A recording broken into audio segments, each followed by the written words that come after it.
Hey there, Tyler. Hope you're having a great day today. Here's your video lesson. 3 things I want to talk about. I'll go down the list, and if you have any questions at the end when you ask me anything, feel free to shoot a message on over, and I'll be more than happy to answer. So cool, let's get to it. So first thing is going off what we talked about last time. You were mentioning before the tricky part about never coming back again, the Fleetwood Mac tune. We were talking about that last week. And I figured I'd make a video today going over partial bars and things to make them easier. That way you can work on that, like the satelliting thing that Lindsey Buckingham does in that song. And then I'll give you a song that you can kind of practice to get control of this technique and to work your way up to something like that. So with partial bars, it's all about hand orientation is what we have to really can be concerned about. So say for the partial bar, what I'm doing is I'm doing a pyramid finger. So I'm trying to shorten the length of the bar. So I don't want a bar like down here like this. I don't want a full extension off the bar, obviously. I want it more up here like this. So what I do to practice this technique is I do a pyramid finger like this, right? So it gets me used to having a bend in the second joint to back to the base of the finger. And what I'll do is I'll come back here and do this. So I'll put my bar down and I'll try to have that pyramid finger thing going on. So like how my finger is like up like this. So I don't want to be like this, up more like this. My elbow is in, right? And I have horizontal hand to this. My knuckles right here. They're pretty horizontal, maybe favoring the pinky side of the hand a little bit since we're going to be doing some hammers. If it was just this right here, I might just leave more horizontal, but since I'm going to be doing some hammers with this, I'll have my pinky up a little bit higher, like that right there. Drop the thumb, right? So your thumb isn't up here like this, because that'd be way harder. And the thumb is down like that. The thumb is dropped. And then my hand is about, give or take, about a pencil's width off from the bottom of the fretboard. There's my cat. Yeah, maybe you want to be a YouTuber. So we have this spacing right here, right? About that much, about a pencil and a half, give or take. And his practice is bringing that up to the fretboard and get used to getting in that position. Right, here's that chord for Harvest Moon that Neil Young does. So drop the hand, can you get into that position? We don't want to be doing this stuff right here because then that takes away our mobility for doing hammers or doing on and off fingers over here. So continue to work on those bar exercises I gave you last time. Another great bar exercise would be like a first finger extension. So for example, even though I'll do it on the fifth string power chord. So this right here, you want to practice actually extending this pointer finger. That's another great way of getting your first finger strong is by doing first finger extensions. Keeping this ring finger around it like this right here, and then reaching with the pointer finger, right? So doing things like that could be really helpful, can be really helpful for getting your first finger strong and more independent too. Like I said, if your bars look like this, there's something wrong, right? Your first finger should be able to bar by itself. Otherwise, you won't be able to do satelliting fingers. If this is over here, it limits all the mobility for everything else. So you got to do bar exercises. It's why people come to see me is because what ends up happening is that like they'll get stuck, especially on bar chords. And the difference between someone who plays really well and someone who just kind of like plays just for fun a little bit is that those people who play really well have done exercises, right? If you want to play really good football, it's not about tossing the pigskin in the backyard on Thanksgiving. You got to go out and run drills and run you got to work on your technique basically and your strength and your technique. And that's what this is. So to be able to have access to things that do that, you got to do exercises to strengthen your bar.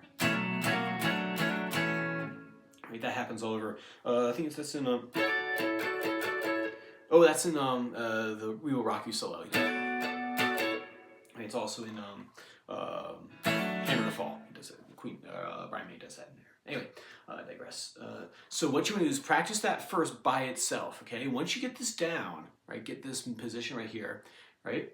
What you want to do too is you want to practice moving from an open chord into the partial bar because of this. So if I'm playing a G chord, okay, to a G chord, I'm in drop D, so actually I'll do the E minor from the song. Right? Notice my hand here, my knuckles are angled, right? My thumb is up higher, my arm is out, and then when I switch to the bar, what has to happen?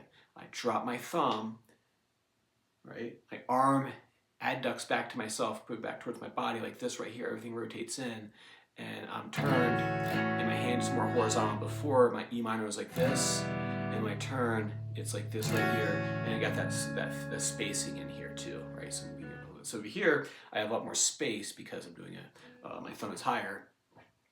And then when I do this bar, my hand turns, I drop the thumb, and then that way I'm positioned over top of the frets. Not this right here, right? Not that.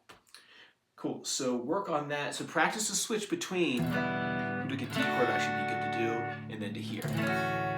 So notice that change of hand. Thumb drops, if I do this here, D chord, pretty partial bar chord.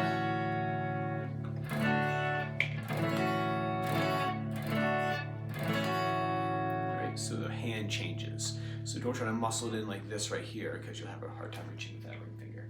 Cool, and then the tune to do this with would be Harvest Moon by Neil Young. Neil Young has a ton of great Americana jam songs.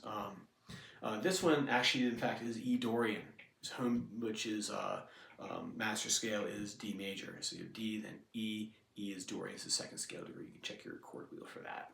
So for this one, it's a great E Dorian jam song. We can talk about that more next time and how to make it into a jam song where you just strum chords and the other person can play Dorian, or E minor pentatonic would work. Actually also work over this as well. Right. So song is the verse part is the verse is this. We can do the intro next week if you want. So I have E minor 7. That's so I'm gonna drop D.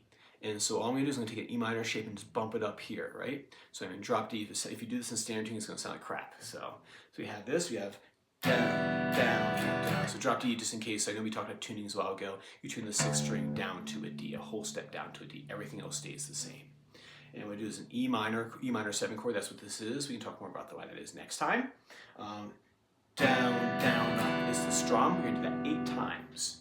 1, 2, 3, 4, 5, 6, 7, 8.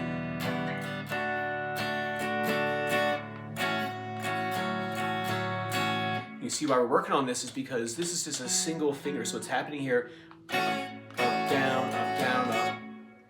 So we did the E minor, down, down, down, down, up 8 times. We go to the D chord, down, down, up, down, up. We're gonna switch into this chord right here. It's a bit of an ambiguous chord. If I had to put a name on it, I would call it D major, I would call it D major 7.